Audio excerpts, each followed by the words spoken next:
Class 10 आपकी अंतिम construction है आपके चैप्टर 11th की। किसी चूड़ी की सहायता से एक वृत्त खींचिए और वृत्त के बाहर एक बिंदु लीजिए। इस बिंदु से वृत्त पर स्पर्श रेखाओं की रचना करें। तो बच्चे सबसे पहले हम जो वृत्त लेंगे, ठीक है, चूड़ी से हमने वृत्त खींचा, हमको इसका सेंटर नहीं पता है। हमारी सबसे बड़ी समस्या क्या है कि हमको चूड़ी से, चूँकि हमने इसको ड्रॉ कर लिया, अब हम इसका सबसे पहले सेंटर निकालेंगे। जब तक सेंटर नहीं निकलेगा तब तक हम इसका कुछ नहीं कर पाएंगे, ठीक है। तो यहाँ पर ये है आपका क्वेश्चन नंबर 7। स्टेटमेंट इसकी मैंने लिखी नहीं है, आप बुक से पढ़ लोगे, बहुत आसान है। चूड़ी से एक वृत्त बनाना है और उसकी स्पर्श रेखाएं खींचनी है। आप कहीं पर भी इसकी 2 कॉर्ड्स ले लीजिए बच्चे, कोई भी 2 कॉर्ड ले सकते हैं, ठीक है। मैंने इसे टेढ़ी मेढ़ी ली।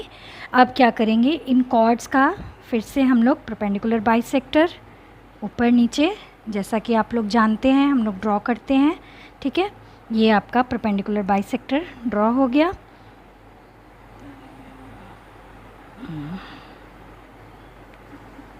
अब हम क्या करेंगे,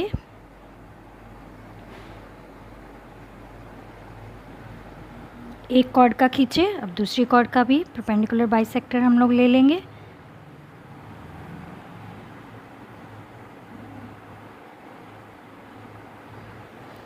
और ये दोनों परपेंडिकुलर बाइसेक्टर जिस बिंदु पर मिलेंगे वो क्या हो जाएगा, सेंटर ऑफ द सर्कल, ठीक है। ये कंडीशन मैंने प्रीवियस क्वेश्चन में भी आपको बताई। तो यहाँ पर ये सेंटर ऑफ सर्कल हो गया। अब क्या करना है, सेंटर ऑफ सर्कल से एक बाह्य बिंदु, कोई उसकी दूरी नहीं दी हुई है, आप कहीं भी एक बाह्य बिंदु ले सकते हैं। हम यहाँ पर ले लेते हैं, ये आपका बाह्य बिंदु दिस वन। तो यहाँ से हम एक सेंटर पर रेखा खींच दिए। अब क्या करना है, सेंटर, जैसा कि आप आज तक करते आए हैं, स्पर्श रेखा कैसे खींचनी है आप जानते हैं। बाह्य बिंदु से आधे से अधिक कंपास को खोलेंगे, ऊपर नीचे चाप लगाए, फिर से हमने इसका परपेंडिकुलर बाइसेक्टर किया और उसके बाद जो हमको सेंट्रल पॉइंट आ गया उसको ले लिए हम लोग। This is the centre of new circle. और ये सर्कल से हम लोग क्या करेंगे, अब एक सेकंड नंबर सर्कल डॉटेड, जो कि हमारी कंस्ट्रक्शन का, ओरिजिनल कंस्ट्रक्शन का हिस्सा नहीं होगा, बाद में हमको इसको यूज़ नहीं करना है, हमारी जो रिक्वायर्ड सर्कल है वो कुछ दूसरा है। तो ये हमारा सर्कल आया। इस नए सर्कल ने, इस पुराने सर्कल का नाम 1 और नए का 2 रखते हैं। 2 ने 1 को जहाँ जहाँ भी प्रतिच्छेद किया उसका नाम हम लोग A और B रख देते हैं। देन हम क्या करेंगे, ये जो बाह्य बिंदु P था इसको हम लोग, ये आप लोग बहुत प्रैक्टिस कर चुके हैं, फिर भी मैं एक बार आपको बता दे रही हूँ ताकि आप इसको भी बढ़िया से बना सकें। ये आपका PA और PB 2 स्पर्श रेखाएं हो गई।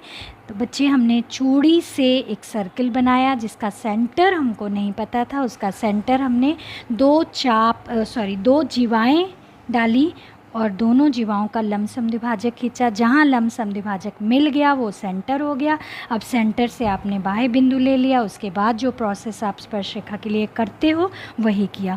बच्चे इसी के साथ मुझे एक क्वेश्चन याद आ रहा है जो कभी पॉलिटेक्निक एग्ज़ाम में पूछा गया कि इस आर्क को पूरा करें। उसमें था कि इस आर्क को पूरा करने के लिए क्या करना होगा। तो इसको पूरा करने के लिए बच्चे, arc is the part of a circle, कोई भी चाप उस वृत्त का हिस्सा होती है। तो यानी कि ये वृत्त एक, जब ये बड़ी होगी तो ये पूरा वृत्त बनेगी। तो अगर हम इसमें भी 2 जीवाएं डाल दें छोटी छोटी, this one and this one, ठीक है, और इन दोनों जीवाओं का लंब समद्विभाजक हम लोग कर लें, करना ही पड़ेगा ना। तो ये दोनों जहाँ मिले, ये तो वृत्त की जीवा ही थी ना, इससे हम इस आर्क को कंप्लीट करके एक सर्कल जो है वो बना सकते हैं। तो ये आपका इस प्रकार भी सर्कल कंप्लीट हो जाएगा। ये मैंने रफली आपको समझाया है। तो आर्क को कंप्लीट कैसे करना है, आर्क में भी 2 कॉर्ड्स हम डालेंगे, दोनों का लंब समद्विभाजन करेंगे और दोनों लंब समद्विभाजक जहाँ पर मिल गए वो आपका सेंटर हो जाएगा। उस सेंटर को लेंगे और आर्क तक प्रकार खोल करके हम लोग पूरा सर्कल बना लेंगे। ये आपका इस इस कंस्ट्रक्शन का हिस्सा नहीं है, जस्ट मुझे याद आया तो मैंने आपको बता दिया कि ये क्वेश्चन भी हो सकता है कि आर्क को कंप्लीट करें। ठीक है, तो आपकी जो मेन कंस्ट्रक्शन ये है जिसको आप लोग अच्छे से तैयार करेंगे।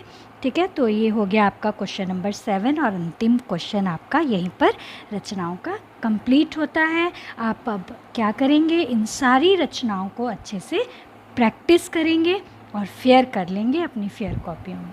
ठीक है, थैंक यू बच्चे।